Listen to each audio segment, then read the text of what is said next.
कहानी की शुरुआत होती है एक बड़ी बिल्डिंग से। हमें अपना मेन कैरेक्टर दिखाया जाता है जिसका नाम है हान तेसु, 23 साल का रिटर्निंग स्टूडेंट।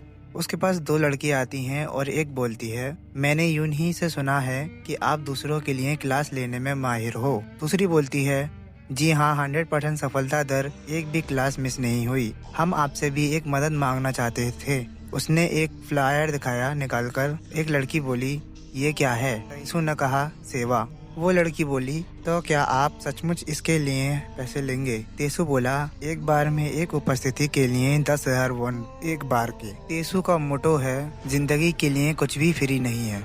फिर तेसु बोलता है, चलो ये तुम्हारा पहली बार है और तुमने मेरे दोस्त का भी जिक्र किया है तो ये ज्यादा नहीं होगा। फिर वो दोनों जाते हुए बोलती हैं, हम तुम पर निर्भर हैं टीचर। तेसु बोलता है, कोर्स कस्टमर्स। तभी दो लोग तेसु के पास चलकर आते हैं। उनमें से एक बोलता है, जब भी मैं तुम्हें देखता हूँ तुम वाकई बहुत ही सावधान, संपन्न और समझदार लगते हो। तेसु, तुम बिजनेस में कमाल कर रहे हो। क्या मैं भी कभी आपसे मदद मांग सकता हूँ? तेसु उस लड़के को फ्लायर दिखाता है। वो लड़का बोलता है, दोस्तों के लिए कोई डिस्काउंट नहीं है?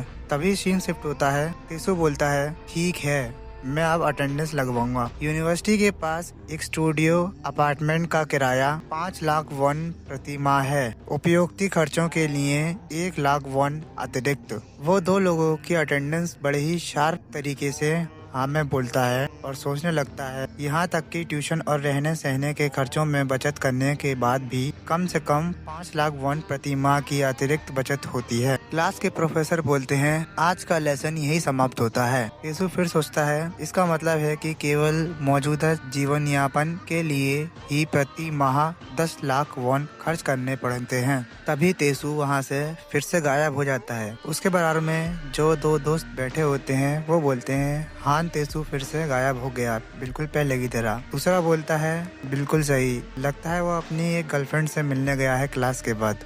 और वो दोनों हंसने लगते हैं। और दोबारा बोलता है, अगर हान तेसु कभी डेटिंग शुरू करता है तो मैं नंगा होकर ब्रेक डांस करूंगा और उसे यूट्यूब पर अपलोड कर दूंगा। कॉलेज स्टूडेंट होकर बिना कोई पेरेंट्स की हेल्प के हर एक सेकंड बहुत कीमती होता है। वो बहुत तरह की पार्ट टाइम जॉब करता है। हम सब के लिए ये इन्वेस्टमेंट टाइम सर्वाइवल के लिए है। वो अपने लैपटॉप में गोल्ड प्राइस चेक करता है। बोलता है, इस बार 200 वॉन गोल्ड प्राइस बढ़ चुका है पहले से। कल की क्लास सुबह 11 बजे है। अगर मैं 4 घंटे भी सोता हूँ तो मैं 7 बजे तक गेम खेल सकता हूँ। और अगर मैं हर एक घंटे 1.5 बिलियन फार्म करूँ तो? वो बोलता है, ये समय मेरा गेम खेलने का टाइम है। काश वास्तविक जीवन में भी कुछ ही क्लिक में इतनी आसानी से पैसा निकल पाता। कोई शारीरिक श्रम नहीं, मैं जब भी समय मिले खेल सकता हूँ। कम दिनों में मैं खेलते हुए अपना होमवर्क भी कर सकता हूँ।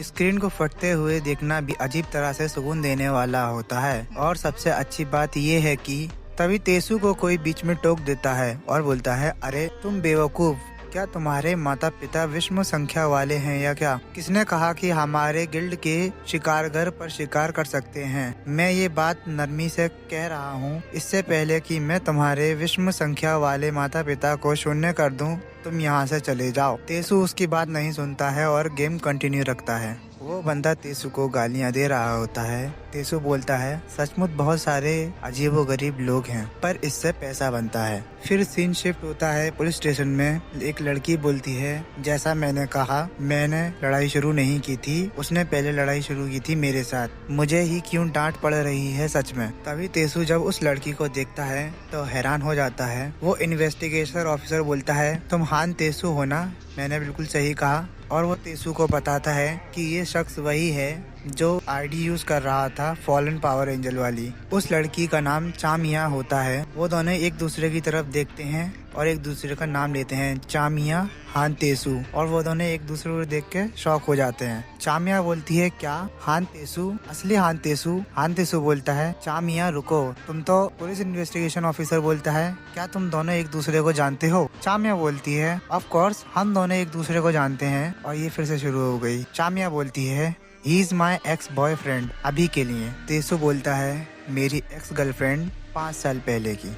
चामिया, वो मेरी ही उम्र की थी, हम दोनों एक ही स्कूल में थे और एक ही क्लास में थे। अलग दिखने के बजाय उसकी प्रेजेंस बिल्कुल ही ना के बराबर थी। वो दिन भर क्लास के एक कोने में चुपचाप बैठी रहती थी और किताबें पढ़ती रहती थी।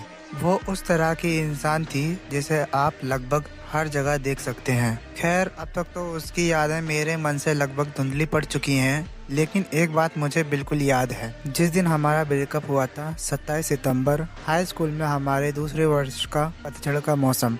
ये तब हुआ जब उसका परिवार अचानक रातों रात शहर छोड़कर चला गया। हमने तो उस दिन मिलने का वादा भी किया था। मुझे हमेशा आश्चर्य होता था कि वह बिना कुछ कहे क्यों चली गई। क्या मुझे पूछना चाहिए? चामिया बोलती है, सच में ये तो सरासर बेतुका है। सालों तक मुझसे ना मिलने के बाद तुम आकर मेरे मुंह पर ही $1,00,000 का थप्पड़ मार देते हो। तेसु अपने मन में बोलता है, लगता है अभी पूछने का समय नहीं है।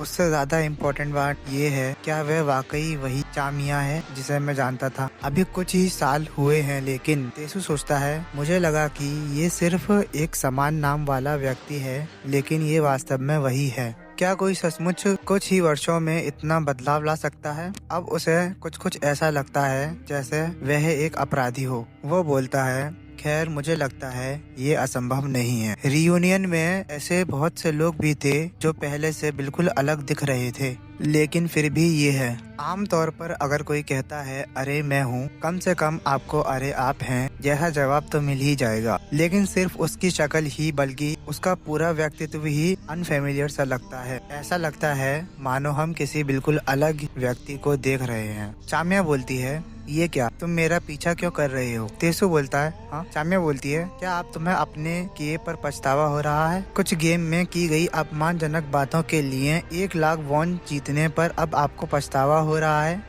मतलब हम एक दूसरे को जानते थे, तो मैंने सोचा कि अगर मैं पुराने दोस्तों वाला बहाना बनाऊं तो इसे हंसकर टाल दोगे। लेकिन फिर क्या हुआ? आपने मुआवजे की मांग की। कितना नीच और घटिया इंसान है। तेसु मन में सोचता है, क्या वे हमेशा से इतनी बातूनी थी? चामिया फिर बोलती है, तो क्या हुआ? अब तुम माफी मांगोगे या कुछ और? तेसु बोलता है, नहीं, मैं बस इसी तरह जीता हूँ, यही मेरा घर लौटने का रास्ता है। चामिया बोलती है, ओह, क्या ये ऐसा है? मैं फिर से कह रही हूँ, हो सकता है मैंने अपमान के लिए माफी मांग ली हो, लेकिन मैं तुम्हारे गेमिंग के बुरे बर्ताव को कभी माफ नहीं करूँगी। मैं यहाँ बिल्कुल सच बोल रही हूँ। तुम इतनी आसानी से इसलिए बच रहे हो क्योंकि तुम्हारी मुलाकात मुझसे हुई है। कोई पछतावा नहीं है ना? क्या तुम वापस पुलिस स्टेशन जाना चाहती हो? मैंने तो तुम्हारे लिए 1,00,000 से 10,000 तक की छूट भी दी थी क्योंकि मैं तुम्हें जानता हूँ। क्या तुम दोबारा चाहती हो कि मैं इसे फिर से बढ़ा दूँ? चामिया क्यूट से अंदाज में बोलती है, लेकिन मियाँ के पास अभी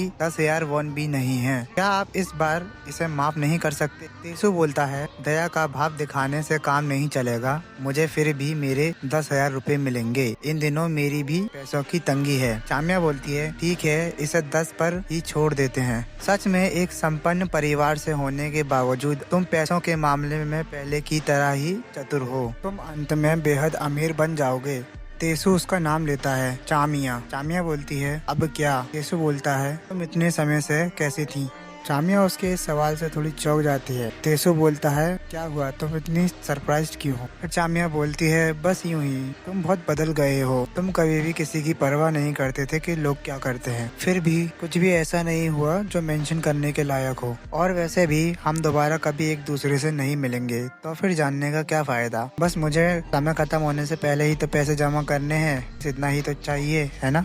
तो चलो एक दूसरे के बारे में ज्यादा ना जाने, यही ठीक रहेगा, जैसे कि हम अभी हैं। चलो न एक दूसरे के बारे में सोचते हैं और न एक दूसरे की परवाह करते हैं, और ऐसे रहते हैं कि हम दोनों इस दुनिया में एग्जिस्ट ही नहीं करते हैं। चामिया जाते हुए बोलती है, वेल, अपना ध्यान रखना। तेसु वहीं खड़े होकर बोलता है, ये मेरी एक्स गर्लफ्रेंड के लास्ट वर्ड्स हैं 5 साल बाद दोबारा मिलने पर। तेसु सहमते हुए अपने मन में बोलता है, बस इतना ही कहना है? इस समय के बाद तुम ही हो जो बिना कुछ कहे गायब हो गयी। क्या मुझे ही गुस्सा नहीं करना चाहिए? ऐसा नहीं है कि मैंने समझौते के पैसे इसलिए मांगे थे क्योंकि मुझे उसकी इतनी सख्त जरूरत थी, बस क्योंकि मैं शब्दों का अच्छा जानकार नहीं हूँ, इसलिए मुझे यही सबसे अच्छा तरीका सूझा, उसे कुछ समय के लिए अपने पास रखने के लिए।